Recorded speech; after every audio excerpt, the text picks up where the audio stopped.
পৰিচয় কওক আপোনাৰ নাম ঠিকনা বাদ দিয়ক, সেইবোৰ এতিয়া নালাগে, পিছতো হ'ব। 8638 এইটোৱে নহয় জানো আপোনাৰ নাম্বাৰ? কিমান সময়ত ফোন কৰিম কওক? 4 বজালৈকে আপুনি অফিচত থাকে, তেতিয়াই কৰিম নে তাৰ পিছত? চিনেমা চাব নেকি মোৰ লগত হলত? এক দিবানাথা চাবলৈ যাওঁ ব'লক। কফি খাব নেকি কফি হাউচত? বৰ গৰম পৰিছে, বাদ দিয়ক।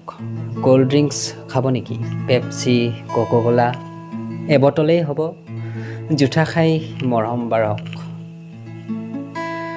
নাক ফুলি নিপিন্ধিব, আপোনাক ভাল নালাগে। লাগিলে বুকুত টেটু এটা কৰাই ল'ব। ঢাকি থোৱা নাভিৰ পৰা শাৰীখন আঁতৰাই ল'ব। আপোনাৰ উচ্চতা 5.1, মজা। সাৱটিব ল'লে আপুনি মোৰ বুকুত মূৰ থ'ব পাৰিব। আপোনাৰ মূৰত নাক থৈ উশাহ লৈ বৰ ভাল লাগিব। এদিন আহক না, ভৰলু পাৰ্কত বহিম। ব্ৰহ্মপুত্ৰ পাৰ হৈ অহা বতাহজাকে বেচিজিল কৰা আপোনাৰ চুলিবোৰ কাণৰ কাষত গুজিম। লেকমিৰ ৰঙেৰে ওঠ ৰঙা কৰি মোক দুৰ্বল কৰা মায়াৰ পৰা নিমিষতে তেজ বয়াই আনিম। কাইলৈ আপোনাক ক'ত লগ পাম কওক? মালিগাঁৱত নে পাণ বজাৰত? আৰে কওক না, কাইলৈ দেওবাৰ। আপোনাক নেদেখিলে হাহাকাৰ লাগিব হৃদয়ত। আপোনাৰ হোৱাটছএপ আছে?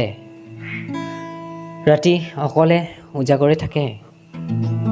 দিমনে মেছেজ কবিতা ভাষাৰে? ব্লক নকৰোঁ বুলি এতিয়াই কথা দিয়ক। আপোনাৰ উশাহ ঘন নোহোৱালৈ ডাবল মিনিং কথা পাতিম। পাগল নকৰিবা বুলি নোকোৱালৈ আপোনাক চুমা দি থাকিম। আৰে কওক না, কিবা এটা কওক। একো নক'লে আজিৰ পৰা প্ৰতি নিশা নিচাত থাকিম। আৰু মোক একো নোকোৱাৰ অভিযোগত আপোনাক গোটেই জীৱন গালি পাৰিম।